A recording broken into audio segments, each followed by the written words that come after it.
could have given me the clapper, that'd be more fun, wouldn't it? When somebody clicks on a blog or decides to read a piece of writing, that first paragraph needs to hook them instantly. It needs to sum up what they're reading about, it needs to tell them why they're reading it, and it needs to introduce your brand or what you're trying to achieve.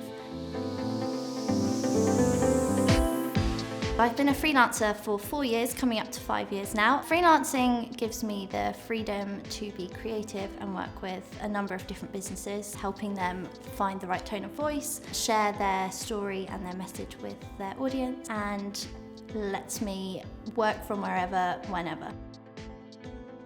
In terms of a good and a bad client brief, I would say for me, an understanding of the audience and the purpose behind the piece of writing is the most important. The things that make a good client brief include the target audience, the industry that the piece is for, the call to action that the client wants to include, so what they want the reader of the piece to actually do, having read their piece of writing, where it's going to go, so whether it's on a website, on a blog, in a newspaper, because that dictates the tone of writing, and any key points that they want to mention, and any links.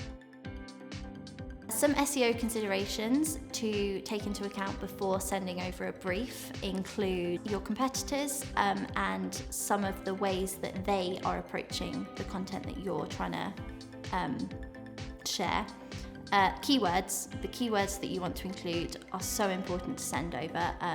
How regularly you want them, and a priority list, so which are the most important keywords and which ones you just want kind of dotted around. When it comes to deciding on your keywords for SEO, one of the biggest things to think about is the way that the reader is searching on Google. So a lot of people are using voice search, they're searching on their mobiles, they're typing in questions. So creating content which answers a question that your reader is actually asking is so key when it comes to really reaching out to and engaging with them. So think about the question that your customer is asking, what they want to know about you, and answer that question. Another one would be internal linking, so to your own website and also to reputable external sites. And it's so important with SEO to make sure that those external sites are doing what they say they're doing, and that Google will read them as quality references.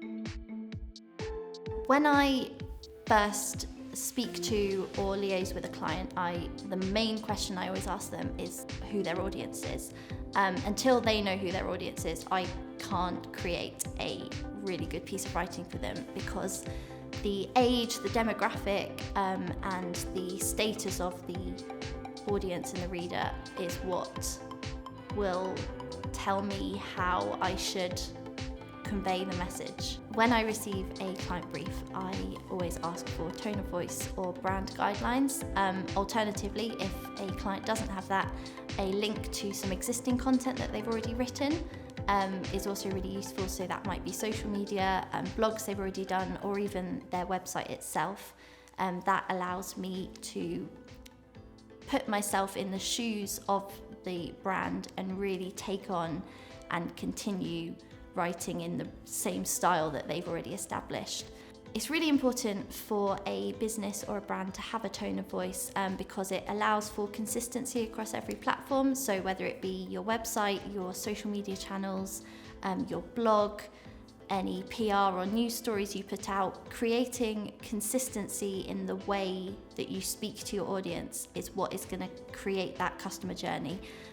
Whether a customer finds you on social media, through your website, through recommendation, every step of that journey to purchase or to getting in touch with you should use the same messaging, the same wording, the same style of speaking to them, so that they feel as if they're speaking to somebody that they know. As a content writer, I get briefs from all manner of different sectors and industries. When I receive a complex brief, the first thing I do is find ways of turning something very technical or very informative into something very interesting for somebody to read. Generally, that means no buzzwords.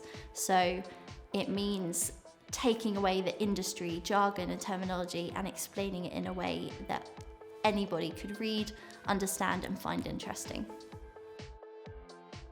One of the biggest trends in content writing at the moment is creating more smaller, digestible and easy to read pieces of content that can be used across social media, built upon to create blog posts, and used to hook readers and really tell them what they want to know quickly, and in such a way that they will want to engage with your brand. For me, writing is a way of speaking to the reader as if they're a friend. I think as a reader, I want to read a blog which feels like it's been written for me. Hi, my name's Chesca and I'm a freelance writer on PeoplePerHour.